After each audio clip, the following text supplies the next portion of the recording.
The email arrived at 2:17 a.m., glowing against the dark ceiling like a quiet accusation. For 30 years, I had lived in the shadow of a single word my parents never bothered to hide from me. Despair. Not in whispers. Not in shame. They said it the way other families said sweetheart or baby. It was a role assigned at birth, stitched into every birthday card, every school ceremony, every holiday photo where I stood half a step behind my older brother, Daniel, the heir. Daniel was the golden child, the future CEO of my father's construction empire, the one whose portrait hung in the hallway beside framed blueprints and awards. I was the backup plan, the insurance policy, the son who was told, gently but persistently, that he should be grateful for whatever scraps of approval fell from the table. When Daniel married into a wealthy family, my parents hosted a reception that looked like a royal coronation. When I graduated with honors, my mother asked if I could keep the celebration small because we don't want to overshadow your brother's new project. Even my grandmother's ring, promised to the first grandson, was placed into Daniel's hand while I stood beside him, applauding like a loyal employee. I learned to master silence, to turn humiliation into discipline, to build my own modest life in a small apartment across town, far from the estate where my parents still lived in curated perfection. I visited on holidays, smiled for photographs, and endured my mother's affectionate pats on the shoulder, as if reassuring a child who should not expect too much. Then came the family lawyer's call about updating the inheritance structure. My father, nearing 70, wanted everything legally secured.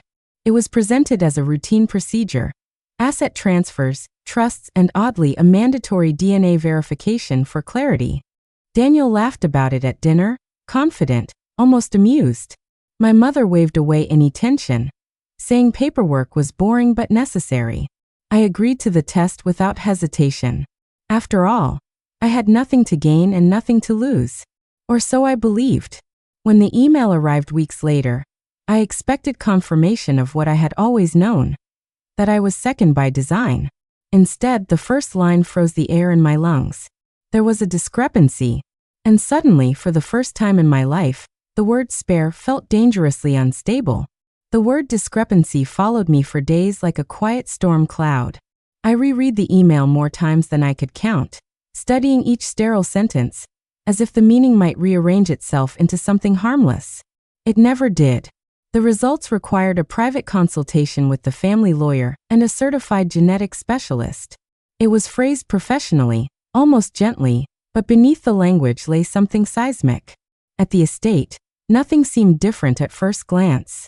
The marble floors gleamed, the family portraits hung undisturbed, Daniel's achievements framed like sacred relics. My mother supervised the staff with her usual precision, correcting a housekeeper over the placement of fresh lilies. My father remained locked in his office, reviewing contracts as though time itself depended on his signature. Yet beneath the polished surface, tension pulsed. The lawyer arrived on a gray afternoon, when the sky pressed low against the windows. Daniel stood confidently near the fireplace, arms folded, wearing the kind of smile that suggested boredom rather than concern.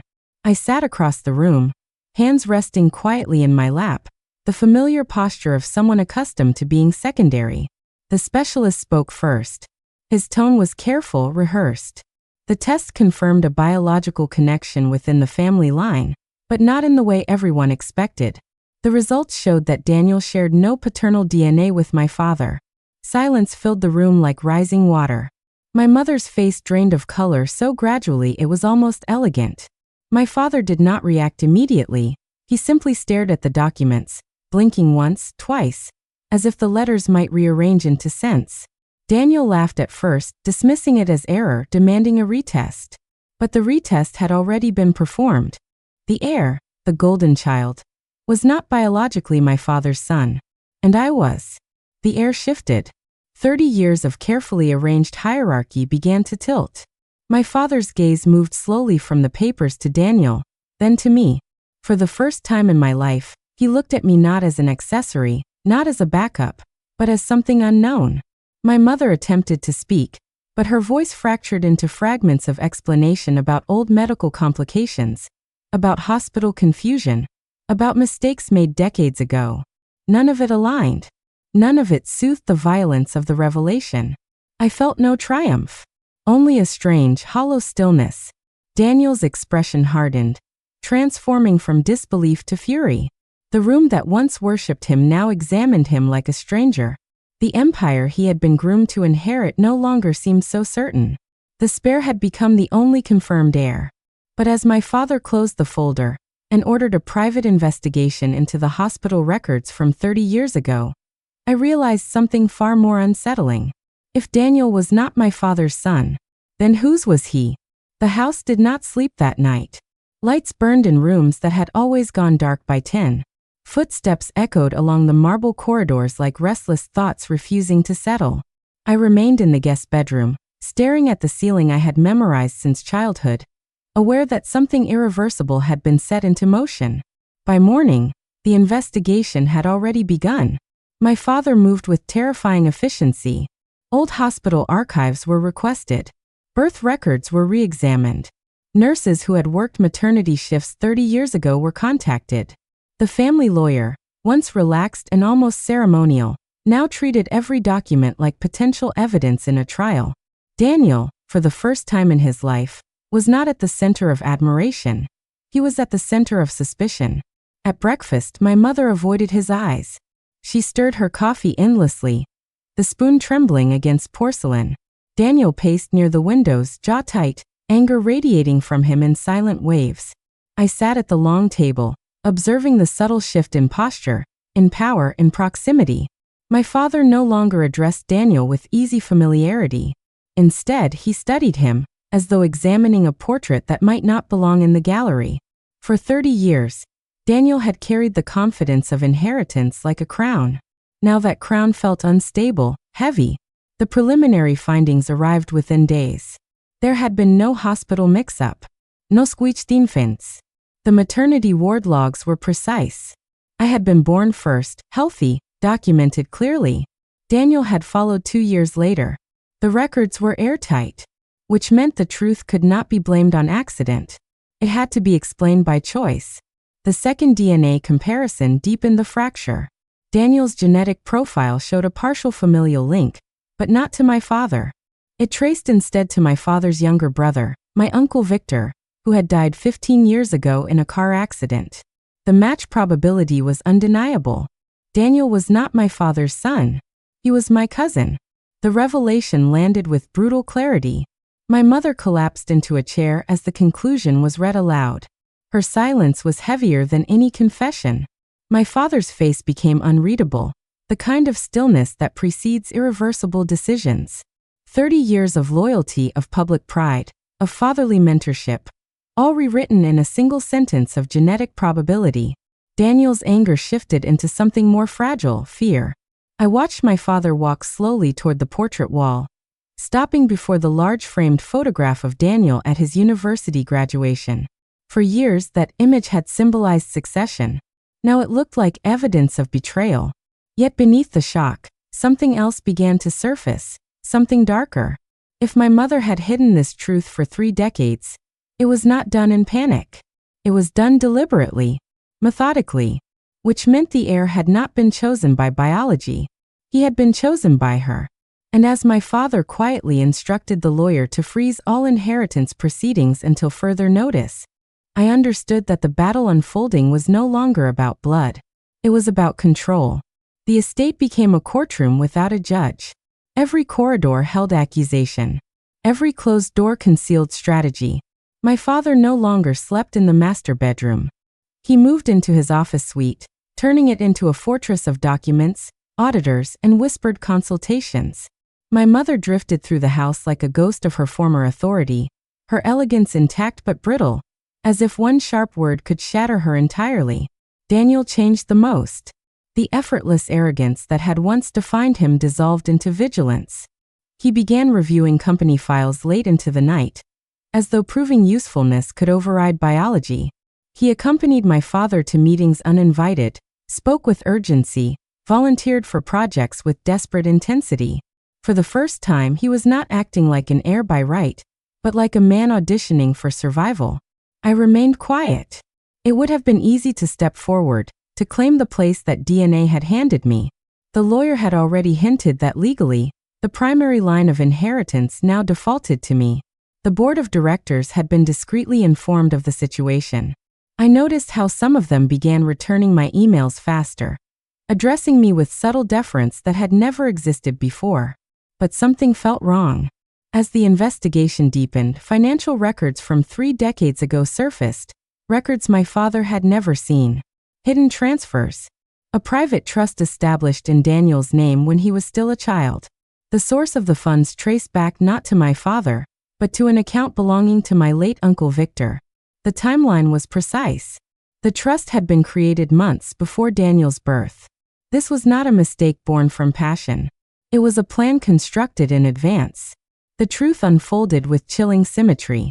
My mother and Victor had maintained a relationship long before Daniel was born.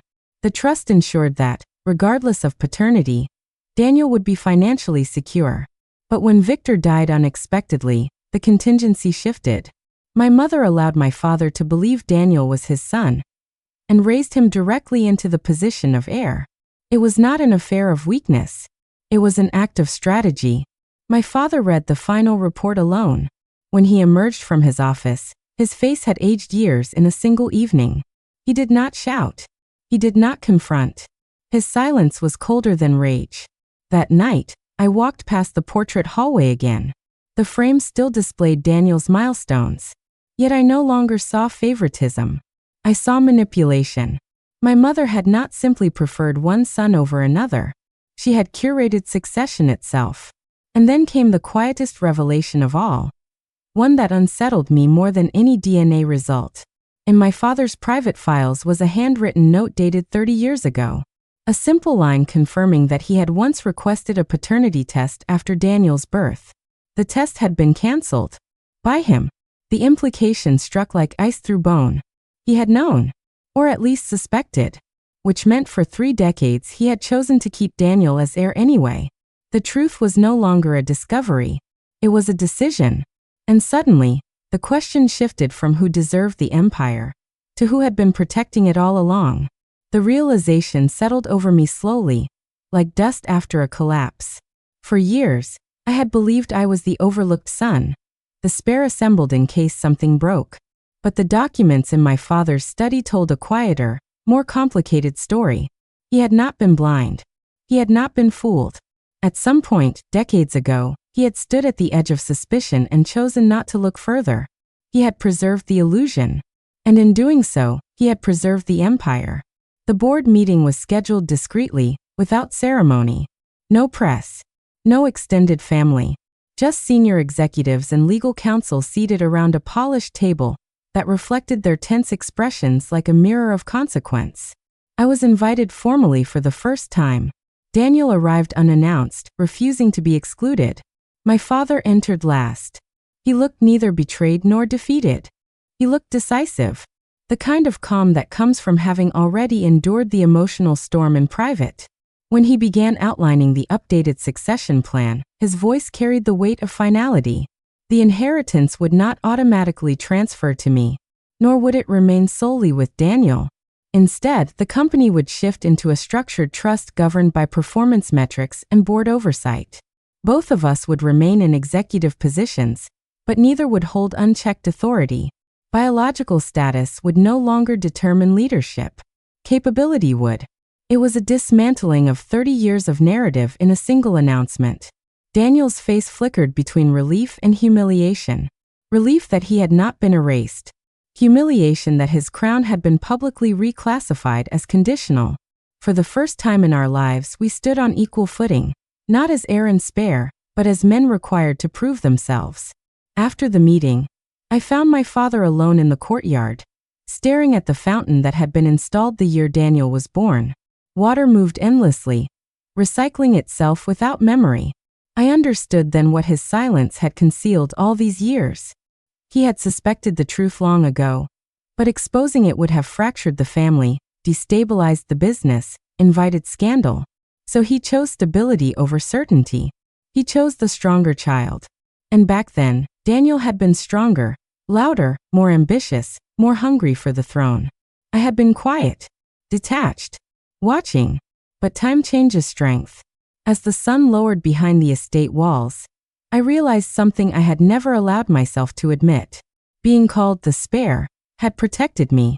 It had forced me to build independently, to observe power without being consumed by it. While Daniel had been groomed for entitlement, I had been trained by exclusion. The DNA had shifted the narrative, yes. But the deeper shift was this. Inheritance was no longer about bloodlines. It was about resilience. And for the first time, I no longer felt like someone standing behind a portrait.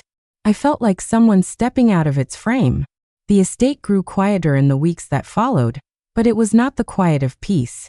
It was the quiet of recalibration. Staff members adjusted to new instructions. The board implemented oversight committees. The lawyers finalized the trust structure that would outlive scandal and sentiment alike.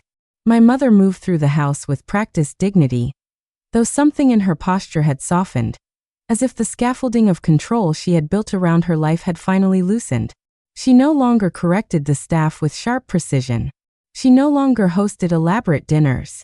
The portraits remained on the walls, but they no longer defined the hierarchy of the household. Daniel and I began working side by side. It was not brotherly. It was not warm. It was functional. Meetings replaced rivalry. Strategy replaced assumption. For the first time, he studied financial projections with the focus of someone who could not afford arrogance. And for the first time, I spoke in boardrooms without waiting for permission to be heard. There were moments when our eyes met across conference tables, and in those silent exchanges lived 30 years of imbalance slowly dissolving. Not forgiven, not forgotten, but restructured. One evening, my father requested that both of us join him in the library, the same room where the DNA results had shattered certainty. The fire crackled softly, casting long shadows across the shelves of leather-bound contracts and history books. He looked older now, but steadier. He explained, not with apology but with clarity. He had suspected Daniel's paternity decades ago. He had seen the resemblance to Victor. He had felt the doubt. But he also saw two boys, one burning with ambition, one retreating into quiet observation. At the time, he believed the company required boldness. So he protected the son who seemed built for power. He had underestimated silence. The DNA update had not created truth. It had simply removed his ability to postpone it. The heir was no longer defined by certainty of blood, nor by favoritism.